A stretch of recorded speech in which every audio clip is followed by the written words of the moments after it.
the primary narrator of this book is Remy X, and he's got the first-person voice throughout the book. There are a couple other characters we're going to hear from in the whole book, but we'll start first with Remy. The things you need to know, he's the chronicler of the hate. So he ended up in the hate back when the hate was the hate, and he never could leave. And he's ended up writing this newspaper on a Remington typewriter in front of the Ben & Jerry's on Haight-Ashbury for all these years. And he tries to sell it for $1, a dime, a penny, whatever he can sell it for. But he really has this deep connection with the street and what it used to be, which is tied to a girl that he loved who died there. So that's the larger piece. So what you need to know here in this short piece from Remy, he's going into the Tenderloin, which is one of the scarier parts of San Francisco, to visit his friend Don. And Don has got the police beat there. And Don's name used to be Starburst back in the day. And so now he became one of the pigs that he was, not interested in being at the time. So, yes. So Remy did a little too much at a time, but he's been clean for a long time. So he's reliable in the way that only someone who did a whole bunch of stuff can be. Chatty, chatty, chatty. That's what everything is tonight. Way too chatty. I can't get me a read on any of it. I even entertained the idea of going into Glide just to find me some peace and quiet, maybe a bit of water for Shep, but I can't bring myself to do it. Shep is his dog. Shep and me walk past a man as angled and white as Jack Skellington who asks us for a quarter. I give him one and he asks for another. Don't got another, I say. Shit, he says, but moves on past us. The windows we walk past have thick iron bars. I head west back toward my apartment when I see the commotion at the Motel 6. Don's there with his partner and another copper I don't know. There's a woman, Rasta braids flying, wrapped in a blanket. A man in dark beehive-shaped sunglasses and a loincloth is holding an axe. I told her, he shouts. I done told her this was going to happen. Don sees me, shakes his head, but I stay on a bit anyway. He's trying to keep me safe. Trying, I think, to keep me from seeing what he really has to do every day. Shep barks and I shush him. The man wielding the axe spins around. Guns are trained on him. Put down the axe, says Don, and I'm surprised by how authoritative he sounds.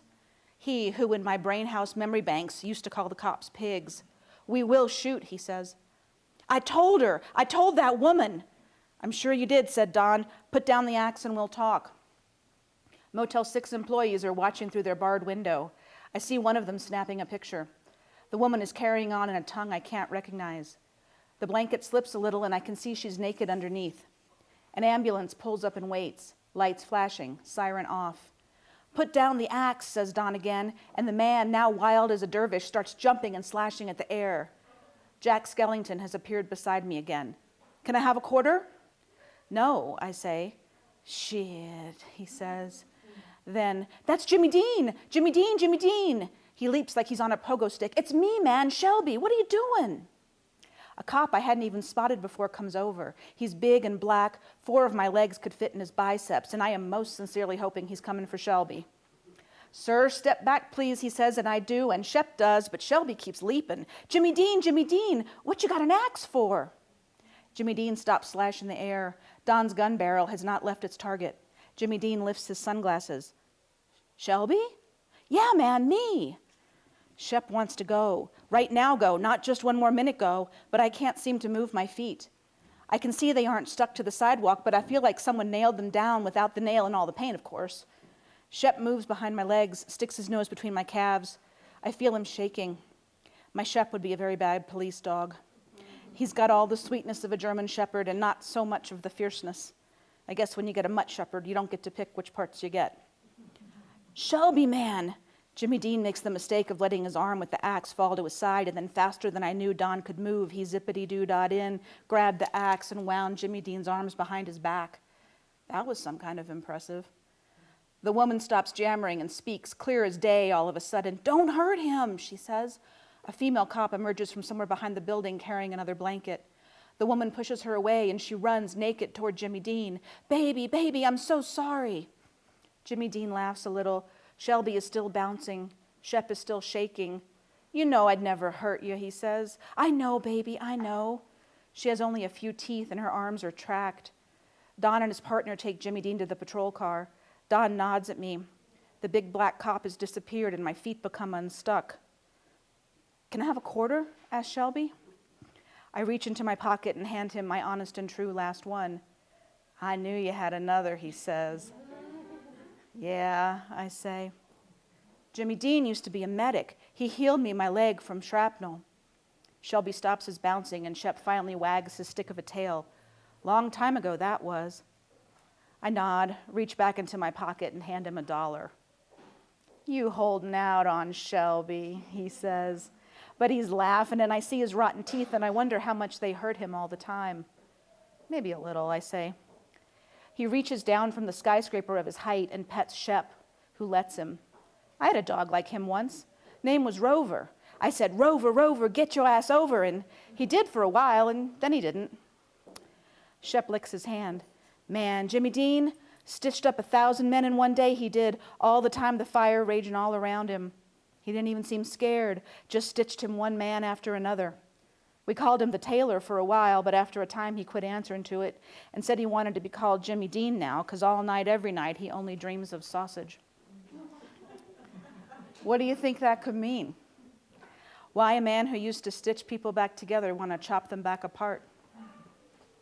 Shelby's eyes have a glimmer of the boy he'd been, and I almost think I can tell him what the dreams meant, but I can't see much point. It was pretty obvious, and if he don't want to see it, then some part of his own brain house don't want him to understand it. It ain't none of Remy's affair to start messing around up in other people's brain houses. I got enough crazy up in my own head. I got to get out of here. Got to go back to my street. Every time I come down here to wander, though I know it's not just wandering, but avoiding wandering, I think it'll be the time I tell Don. I think, Remy, you can't keep letting this go on. He's breaking apart, old Don. But then that coward part of my soul that I'm sorry to say sometimes still wins, starts shouting and banging pots and pans, and I just say pretty much, hey, Don, good to see you, old friend, and leave him be. We best be going, I say to Shelby. Shelby pats Shep again. Can I keep your dog? Nah. That's cool. He turns abruptly away and starts hopping down the street. Shep's beside me again, the leash loose between us. X out. And then the final section I'm going to read from this book is from Elle. And Elle is E-L-L-E. She's the girl who came to the Haight and ran into Remy. This was back in 1967. She did end up dying 6 months after she got to San Francisco. And the two parts I'm going to read, the first part is her leaving Georgia to come to San Francisco, and then the final piece is after she has died, so that she becomes a ghost who haunts most of the book. So this is 1967, she's still alive. Elle stepped onto the sagging wooden porch in her bare feet, knowing exactly how to avoid the exposed nails and peeling paint. The rusted green chair where her Aunt Sadie sat every night rubbing her calloused feet had overturned in the night, probably from a raccoon hoping for some of the sunflower seeds always left scattered on the planks. She took in everything as if she were being led to the gallows. This was the azalea that her third cousin John Jr. tried to make come back from the dead by pouring his RC Cola into the Georgia clay, as if that could counteract the months of neglect. This was the woodpecker hole that got as big as $50 before Uncle Sid managed to hit the bird with his BB. Aunt Sadie stuffed the hole with colored rags, which came in handy when someone sitting on the porch needed to blow his nose or wipe his tobacco-wet lips. This was the door handle that Elle carried as her first memory of life at Aunt Sadie and Uncle Sid's. The door handle was mounted crookedly, a top left to a bottom right diagonal, and a tiny mouse head adorned the top of it. Sadie had found it used. At one time it had been a handle on a rich girl's dresser. Now it had been left in the yard for trash pickup. Sadie loved mice and could never bring herself to set any of the traps that Sid kept bringing home. There's not going to be no Mauschwitz in my house, she'd say, and shoo Sid back out the door. Sid set the traps in the shed, along the edge of the house and around the garden, but he usually succeeded in trapping only the paws of stray dogs or the occasional garter snake that slithered over the top of one in search of bugs. Mice were blessed in Aunt Sadie's house, and Elle knew with all of her 18-year-old soul that this was significant, that this told her more about Aunt Sadie than any description could. Sid had no sympathy for mice or rats or garter snakes or woodpeckers or raccoons or tomcats or wasps or any other creature that inadvertently set foot across his property line. This, too, told her something deep and raw about Uncle Sid. This was the spot on the porch behind a cement block where the kittens were born, all slippery and wiggly and mewling. She and Aunt Sadie had kept the kittens a secret from Uncle Sid, who would have been infuriated that they were wasting perfectly good table scraps on a stray mama cat. They managed, though, and Elle had found a home for every one of the 7 kittens with kids from school. This was the spot on the driveway where the mama cat had been crushed by the back wheels of Uncle Sid's pickup.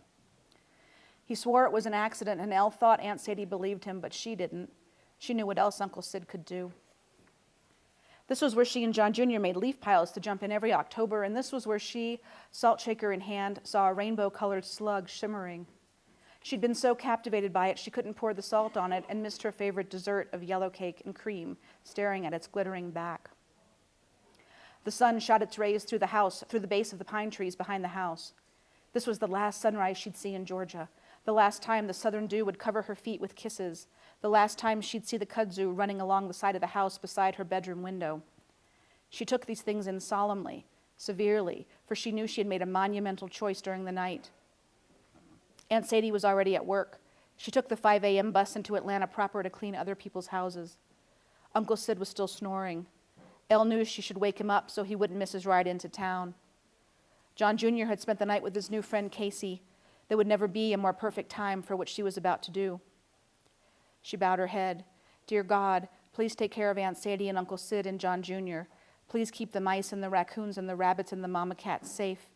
Please keep me safe, God, and please bless Mommy every day, all the days, even though she went away from me. Thank you, God. Amen. The prayer surfaced for her, even though she had, for the time being anyway, decided that God and Jesus and the sweet by and by were for other people. Her brain might think that, but whenever she was about to make a big decision or do something scary, she bowed her head and the words just tumbled out like seashells from a bucket. She knew the prayer was much too simple for a young woman of 18, but it was what her heart knew. Elle opened the screen door slowly to avoid the screech of the hinges. She could put everything she owned into 2 paper grocery bags. She had set 2 aside last Tuesday after their weekly trip to the market, though she hadn't known why at the time. She had 4 changes of clothes, a toothbrush, a hairbrush, a barrette, a photograph of her mother taken when her mother was 26, just 2 years before she ran off with that tent revivalist, and a fiddle. She'd wanted a violin, but Aunt Sadie couldn't afford to buy one, and there was a perfectly good fiddle sitting up in the attic that Grandpa Clyde had played back in the day. Ain't nobody using it, hun, said Sadie. Go on up there and take it down. Fiddling's mostly the same as violinin anyway. Who would know? Elle couldn't tell her that she would know, and that her orchestra teacher would know, and that really everybody knew the difference between a fiddle and a violin. She couldn't tell her because she knew Aunt Sadie didn't have any money, and she knew Aunt Sadie hadn't had enough money to take care of her after her mother ran off, but she took care of her anyway. She couldn't tell her that nobody played fiddle anymore. That was hillbilly music. She couldn't tell her any of the truth that bubbled up in her, the largest truth being that she loved the wail of the violin and imagined the violin could make the sounds she felt inside her when she had lain in bed with the realization her mother wasn't coming home. She had learned to make that fiddle wail, though, enough so that the orchestra teacher made room for a fiddle and gave her the school's first ever fiddling solo, the notes from which made even the dried-up principal dab his eyes with his yellowed handkerchief. She'd rigged up a shoulder strap for the fiddle case from Aunt Sadie's hose. Ever since World War II, Sadie never threw anything away. Said you never knew what you might need, and God would be mad if he'd already given it to you and you let it slip right through your fingers. The nylon hose was strong and didn't cut into the flesh of her shoulders. And so she set out on that early June morning in 1967, fiddle slung across her back, paper sack of clothing in each hand, down the dusty drive that had, for the past 9 years, been the way home. She remembered a verse from the Bible about shaking the dust off her feet, so she did that at the end of the path, having to shake her right foot a little longer to dislodge a pebble that had gotten between her toes. God bless Aunt Sadie, she whispered again. Tell her I'm sorry. Elle had left a note for Sadie in the kitchen above the sink, but knew Sadie couldn't read, and she couldn't be sure Sid would read it to her, so she'd kept it simple. Dear Sadie, I have to leave. I'm going to San Francisco to play my music. Thank you for taking care of me. I love you. Your niece, Elle. Elle had just graduated high school, the proud class of 1967, and she knew in that way that bears know it's time to hibernate, that if she didn't get out of Georgia at this right moment in time, she never would, and she would find herself taking the 5 a.m. bus into Atlanta to clean other people's houses and bring home their leftovers. She'd read about San Francisco, about the music and the people and the kids. She'd caught glimpses of the color of the streets in an issue of Life magazine and on the radio, just once when she had been parked, only once, with Timothy Getz and his daddy's brand new shiny black Mustang. She heard the wailing of a woman called Janis Joplin. Her voice sounded just like Elle's fiddle, just like the wailing Elle couldn't make when her mother left to follow Jesus and Reverend Jimmy Joe. She'd learned Janis was a Southern girl from Texas who'd found her way into California and into singing the blues. She sounds like me, Elle had said to Timothy Getz as he inched his fingers down the back of her shirt. I didn't know you could sing, he said, breathy. I don't sing, she said, noticing the stiffness of the hair on the back of her neck. My fiddle does. Uh-huh, said Timothy Getz, shifting on his seat. He traced the edge of her ear with his finger. She involuntarily shivered. Come on, baby, he'd said, and Elle thought he almost whined. She turned her face to him, just the tail end of a tear in the corner of her left eye. He mistook the tear for joy, and she mistook his next move for love. And then this final piece is right after she fell. She fell out a window.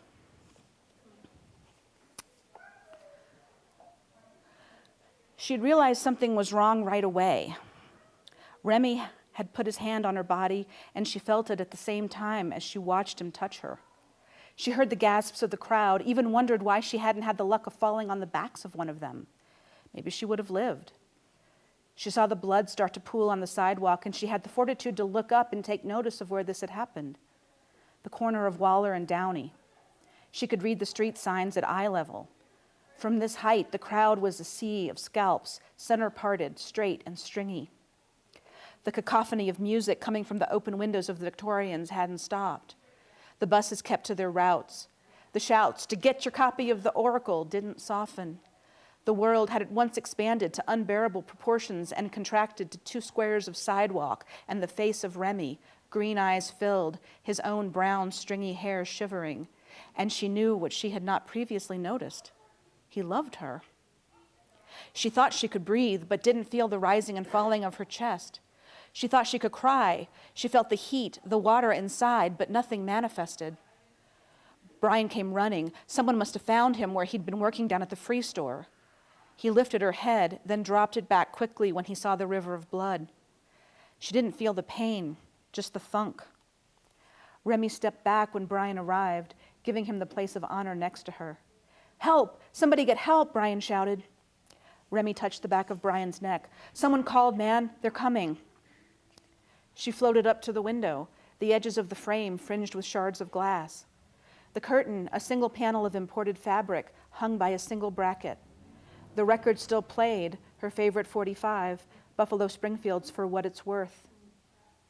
The candles in the snake-shaped candelabra that they'd just traded yesterday for a song and a smile hadn't yet melted down. The flames flicked in the breeze from outside the window.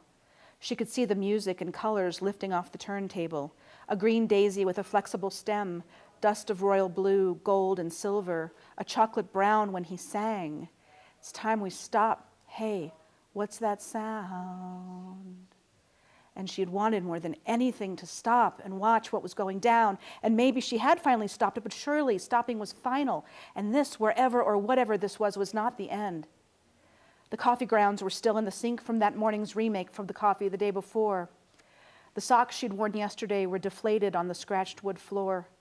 She couldn't bear to be in the room anymore, and she couldn't look at the paraphernalia on the coffee table, a 4x8 raised up on 2 bricks. Brian was wailing, actually wailing, and she wished he'd have made that kind of noise just yesterday.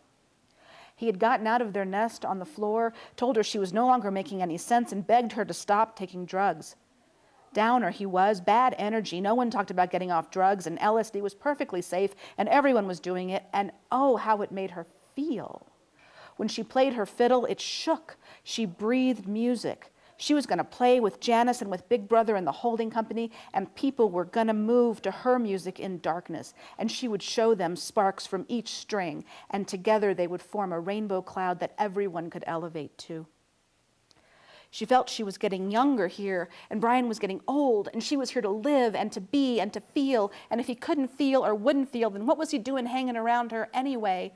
"You're so beautiful," he had said to her in the dark, but she pushed him away, wrapped herself in a dirty sheet, and said he knew nothing of beauty. He only saw lines. "That's not true," he'd said, but she said it was, and he left her there and went out of the apartment into the swarm of people that never stopped coming, never stopped pulsing, and disappeared. "I don't need you," she'd said, or thought she remembered she'd said. Now it was becoming more difficult to remember as the wind seemed to blow her from side to side in the room. Now Brian's wailing, and he's cradling her head that he'd dropped, and he's touching her hair, and she wondered why he hadn't thought to do that just yesterday, just 11 hours ago. She lost track of Remy in the crowd, but Starburst had come, eyes glazed from too much something. "Dude," he said, but Brian just kept wailing. "Dude, calm down, calm down."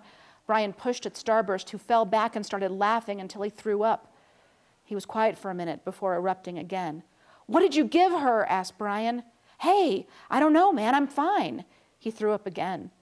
"Some cat from the show last night handed me..." Brian rested her head, softly this time on the sidewalk, and punched Starburst so hard 3 teeth flew out. Sirens moved closer, and the crowd began to disperse, moving toward the park or the panhandle. The inside of her mouth felt cold, her tongue fat. "Brian, don't hurt him." But her swollen tongue could not form words, and without breath they could not take flight. "Pigs!" someone shouted, and the crowd got even thinner. She watched her body, bent backwards, shrink as well, as if being absorbed by the sidewalk on the corner of Waller and Downey. Without her breath, her body fell in on itself sooner than she'd thought possible. Without breath, she was only pieces of a girl. She saw Remy far away, almost at the ocean's edge. He was screaming too, only no one was around to tell him to stop or keep going. The ocean's voice swallowed him. The ocean's wind took his breath away. "Remy!" The uniformed men were not gentle with her. They took some notes, looked 4 stories up to her window, took more notes. They put numbers at the points her body hit the ground, and when the coroner arrived, he rolled her onto a gurney and, with the help of a medic, took her to the back of a waiting ambulance. Men moved through her apartment, scooping up the paraphernalia with gloved fingers. One of them stepped on their tangled nest on the floor. One of them washed her coffee grounds down the drain.